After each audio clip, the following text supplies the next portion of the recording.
देश और दुनिया की तमाम छोटी और बड़ी खबरों के लिए हमारे चैनल को सब्सक्राइब करना न भूलें और बेल का बटन जरूर दबाएं। नमस्कार दोस्तों, स्वागत है आपका देश लाइव में और आपके साथ मैं हूं आशिमा त्यागी।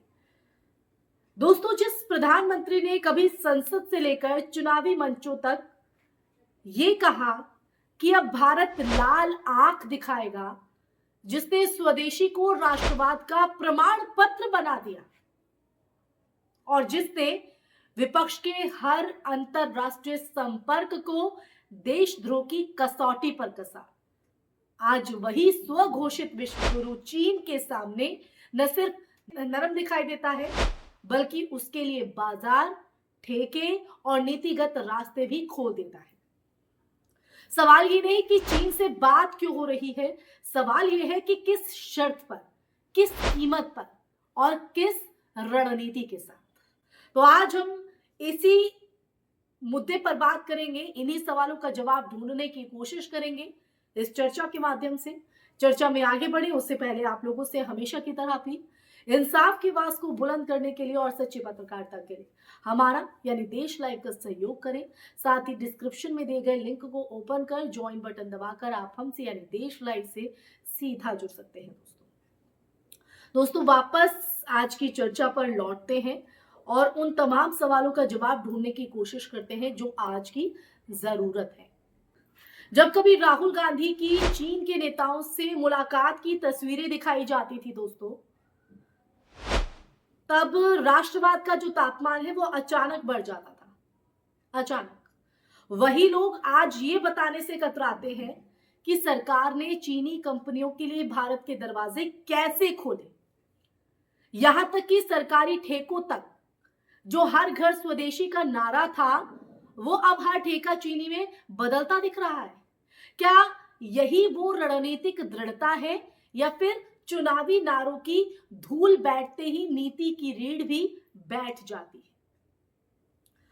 यह भी संयोग नहीं कि व्यापारिक ढील के संकेतों के बाद बीजिंग ने भारतीय क्षेत्रों पर दावे तेज किए और निर्माण को जायज ठहराया। एक गंभीर सरकार ताकत, निरंतरता और रणनीतिक स्पष्टता से संप्रभुता की रक्षा करती है, ना कि बाजार तक पहुंच देकर आक्रामकता को पुरस्कृत करके। नीति का जो ये भ्रम है, नीति का ये भ्रम भारत की मोल भाव करने की शक्ति को कमजोर करता है और विस्तारवाद को बढ़ावा देता है। अब बात उन आरोपों की भी जिन्हें असुविधाजनक कहकर अक्सर अनदेखा कर दिया जाता है दोस्तों। India Foundation, Vivekananda International Foundation, विदेश मंत्री के पुत्र से जुड़ा एक एनजीओ, इन सबके चीन से फंडिंग के सवाल उठते रहे। पीएम केयर्स फंड में चीनी धन की एंट्री पर भी सवाल खड़े हुए। इंडिया फाउंडेशन जानती है ना, इसका नाम तो सुना है, किससे संबंधित है जानते हैं? इनके भी जरा लिस्ट देख लीजिएगा, कितना पैसा चीन से कब कब लिया। विवेकानंद फाउंडेशन का भी जरा निकालिएगा। बात यह नहीं है कि आपने एज एनजीओ किसने किसको किससे पैसा लिया, किस लिए लिया। बात यह है कि आप सत्तारूढ़ दल हैं, पिछले 12 साल से आप सरकार में हैं, भारत के हितों के साथ लगातार समझौते हो रहे हैं। आप मुंह से आवाज नहीं निकलती, जब निकलती है, जब मुंह खोलते हैं तो क्लीन चिट दे देते हैं। सवाल यह है, क्या हम लोगों ने कभी क्लीन चिट दी चीन को? क्या भारत के हितों के साथ हमने समझौते किए? इनका एक चहेता एनजीओ है जिसमें विदेश मंत्री के सुपुत्र भी हैं। वो चीन से कितने पैसे लेते हैं जरा पूछिए। विदेश मंत्री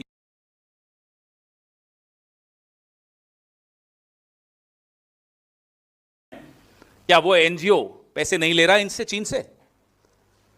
बात ये सब नहीं है। हम कह रहे हैं हमें दिक्कत नहीं है इन सब चीजों से, ना आपकी बैठकों से, ना आप पैसा लो, उससे भी कोई दिक्कत नहीं। हम तो कह रहे हैं पीएम केयर फंड में इतना चीन का पैसा कैसे आया। डोंगफैंग कंपनी पे हमें दिक्कत है, ब्लैक लिस्टेड कंपनी से आप जम्मू कश्मीर जैसे संवेदनशील इलाके में स्मार्ट मीटर्स लगवाते हो, हमें वो दिक्कत है। एक ब्लैक लिस्टेड चीनी कंपनी से स्मार्ट मीटर खरीद, ये सिर्फ प्रशासनिक चूक नहीं, नीतिगत संकेत है दोस्तों, नीतिगत संकेत। और जब खबरें आती हैं कि चीन के साथ गुप्त बैठकों में बीजेपी, आरएसएस से जुड़े लोग शामिल हैं, तो वही राष्ट्रवाद जो विपक्ष के लिए देशद्रोह बन जाता था, सत्ता के लिए रणनीति कैसे हो जाता है।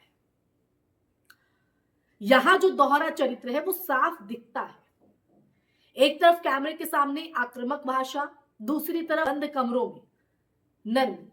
एक तरफ जनता के लिए भावनात्मक राष्ट्रवाद, दूसरी तरफ नीति में व्यवहारिक आत्मसमर्पण। भारतीय जनता पार्टी और राष्ट्रीय स्वयंसेवक संघ के समर्थकों से सवाल यह है दोस्तों अब कि अगर यही काम कोई विपक्षी दल करता तो क्या वही मानक लागू होते? देशभक्ति का अर्थ शोर नहीं, गणतंत्र की रक्षा है। सीमाओं पर मजबूती, कूटनीति में स्पष्टता और व्यापार में शर्तों की सख्ती, यही राष्ट्रहित है। सुर्खियों में मैनेज करना, देश चलाना नहीं होता है। जब नीति संदेश उलझा हो तो विरोधी उसे पढ़ लेते हैं और तब होता यह है कि व्यापारिक ढील के बदले सीमा पर दावे सख्त हो जाते हैं। और देखिए अगर आज की बात करें तो आज सबसे बड़ा खतरा किससे है, यह सवाल भी ईमानदारी से पूछना होगा। घुसपैठियों या किसी समुदाय से नहीं, देश को सबसे बड़ा खतरा गलत नीतियों और दोहरे चरित्र से है। जी हां, दोहरे चरित्र से। अगर चीन चुनौती है तो जवाब लाल आंख नहीं, ठोस रणनीति है।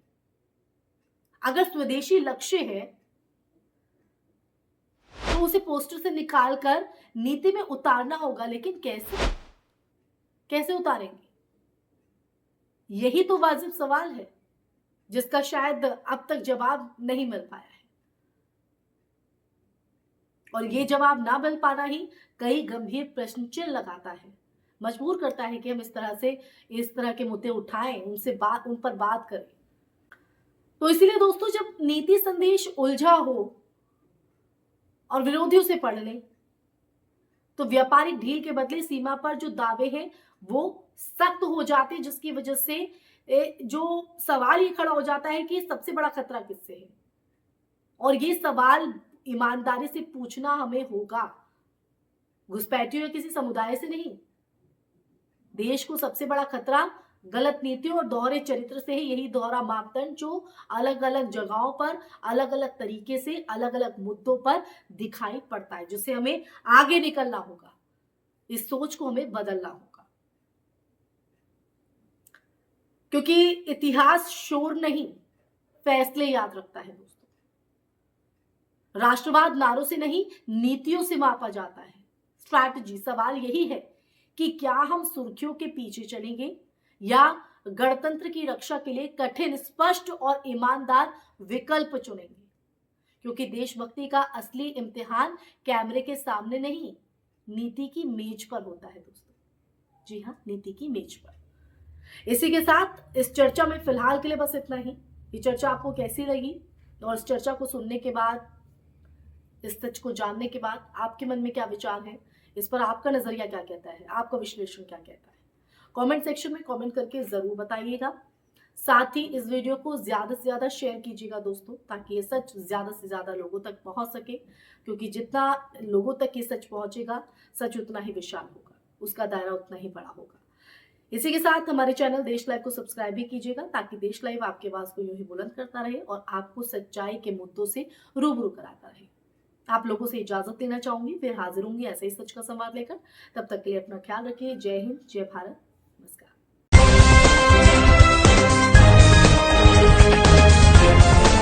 देश और दुनिया की तमाम छोटी और बड़ी खबरों के लिए हमारे चैनल को सब्सक्राइब करना न भूलें और बेल का बटन जरूर दबाएं।